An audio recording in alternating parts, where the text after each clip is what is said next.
ગુજરાત પોલીસને મળ્યા 449 નવા પીએસઆઈ. મુખ્યમંત્રી ભૂપેન્દ્ર પટેલના હસ્તે નિમણૂક પત્ર એનાયત. નવનિયુક્ત પીએસઆઈને સીએમનો મંત્ર નિષ્ઠા, પ્રમાણિકતા અને નાગરિક દેવો ભવની ભાવનાથી ફરજ બજાવો. ગાંધીનગર ખાતે યોજાયેલા વિશેષ સમારોહમાં ગુજરાત પોલીસ દળમાં જોડાનારા 449 હથિયારી પોલીસ સબ ઇન્સ્પેક્ટરોને મુખ્યમંત્રી ભૂપેન્દ્ર પટેલના હસ્તે નિમણૂક પત્ર એનાયત કરવામાં આવ્યા હતા. આ પ્રસંગે નાયબ મુખ્યમંત્રી અને ગૃહ રાજ્યમંત્રી હર્ષ સંઘવી વિશેષ ઉપસ્થિત રહ્યા હતા. મુખ્યમંત્રી ભૂપેન્દ્ર પટેલે નવનિયુક્ત પીએસઆઈને શુભેચ્છા પાઠવી જણાવ્યું હતું કે રાજ્યના વિકાસ માટે શાંતિ અને સલામતી ખૂબ જ મહત્વપૂર્ણ છે અને ગુજરાતને વિકાસના પંથે આગળ વધારવામાં પોલીસ દળની ભૂમિકા મહત્વની રહી છે. તેમણે નવનિયુક્ત પોલીસ અધિકારીઓને નિષ્ઠા, પ્રમાણિકતા અને સમાજ સેવાની ભાવના સાથે ફરજ બજાવવા તેમજ નાગરિક દેવો ભવ અને વસુદૈવ કુટુંબકમના મંત્રને સાકાર કરવા આહ્વાન કર્યું હતું. મુખ્યમંત્રીએ કહ્યું કે પોલીસની હાજરીથી સામાન્ય નાગરિકોમાં વિશ્વાસ ઉભો થાય છે. પોલીસ વિભાગમાં જોડાયેલા નવા અધિકારીઓએ પોતાની કામગીરીથી ગુજરાત પોલીસની પ્રતિષ્ઠા વધુ ઊંચી લઈ જવાની નાયબ મુખ્યમંત્રી હર્ષ સંઘવીએ જણાવ્યું હતું કે આગામી વર્ષોમાં ગુજરાત પોલીસ વિભાગને વધુ મજબૂત બનાવવા માટે વર્ષ 2033 સુધીમાં 50,000 જેટલી નવી જગ્યાઓ પર ભરતી કરવામાં આવશે. તેમણે કહ્યું કે છેલ્લા 5 વર્ષમાં ગુજરાત પોલીસે 15,653 મહિલા કર્મચારીઓની ભરતી કરીને મહિલા સશક્તિકરણનું ઉદાહરણ પૂરું પાડ્યું છે. તેમજ પોલીસ ભરતીની તૈયારી કરતા ઉમેદવારો માટે રાજ્યના તમામ જિલ્લા પોલીસ હેડક્વાર્ટર્સના મેદાનો શારીરિક કસોટીની તૈયારી માટે ખુલ્લા મૂકવાનો નિર્ણય લેવામાં આવ્યો છે. હર્ષ સંઘવીએ વધુમાં જણાવ્યું કે ગુનાખોરી સામે લડવામાં ટેકનિકલ ઇન્ટેલિજન્સ સાથે હ્યુમન ઇન્ટેલિજન્સ પણ મહત્વપૂર્ણ છે. નવનિયુક્ત અધિકારીઓએ કાયદો અને વ્યવસ્થા જાળવવામાં પોતાની જવાબદારી નિષ્ઠાપૂર્વક નિભાવવાની રહેશે. આ પ્રસંગે રાજ્ય પોલીસ વડા GS મલિકે જણાવ્યું હતું કે છેલ્લા 10 વર્ષમાં ગુજરાત પોલીસ વિભાગમાં 54,509 જેટલી જગ્યાઓ પર પારદર્શક ભરતી પ્રક્રિયા પૂર્ણ કરવામાં આવી છે.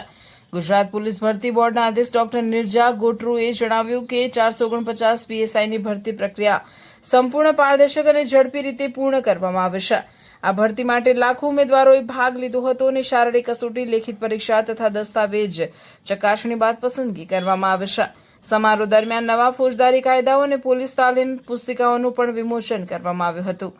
આ સાથે પોલીસ વિભાગની ઈ-મોડ્યુલ પહેલનો પ્રારંભ કરવામાં આવ્યો હતો. નવનિયુક્ત 449 પીએસઆઈ હવે ગુજરાત પોલીસ પરિવારનો ભાગ બન્યા છે અને રાજ્યની કાયદો વ્યવસ્થા વધુ મજબૂત બનાવવાની જવાબદારી સંભાળશે.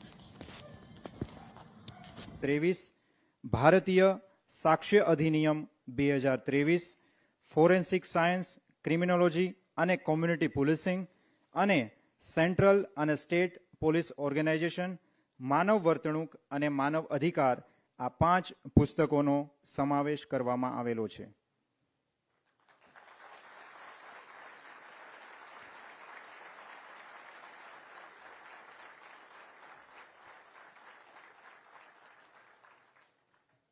ખૂબ ખૂબ ધન્યવાદ મહાનુભાવનો.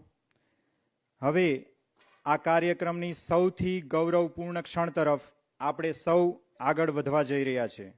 ગુજરાત પોલીસમાં બિન હથિયારી પોલીસ સબ ઇન્સ્પેક્ટર સંવર્ગમાં પસંદગી પામેલા પ્રતિનિધિ ઉમેદવારોને અત્રે ઉપસ્થિત મહાનુભાવોના વરદ હસ્તે નિમણૂક પત્ર એનાયત કરવામાં આવનાર છે.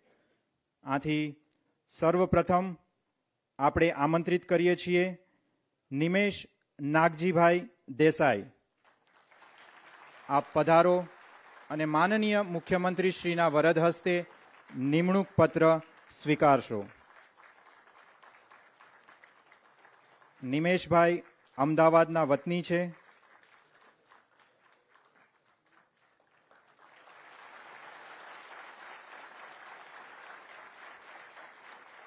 ધન્યવાદ. હું વિનંતી કરીશ ઉર્મિલાબા મહાવીરસિંહ ગોહિલ, આપ મંચ પર આવો અને માનનીય મુખ્યમંત્રી શ્રીના વરદ હસ્તે આપનું નિમણૂક પત્ર સ્વીકારશો.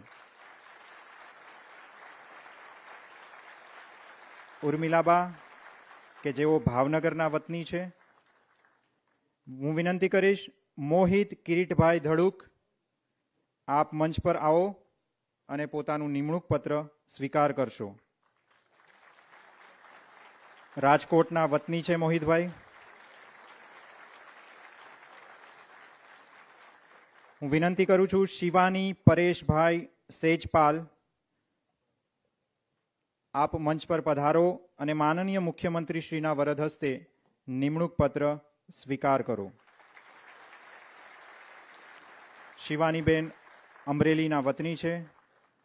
હું વિનંતી કરીશ સંકેત કુમાર વીરાભાઈ ચૌધરી, આપ મંચ પર પધારો.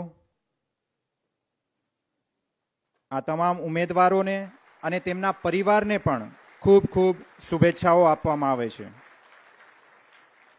વિનંતી કરીશ મનીષા રાજશીભાઈ કારાવદ્રા, આપ મંચ પર પધારો અને મહાનુભાવોના હસ્તે નિમણૂક પત્ર સ્વીકાર કરો.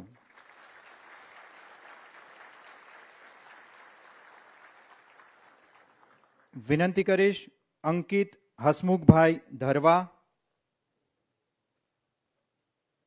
અમદાવાદના વતની છે.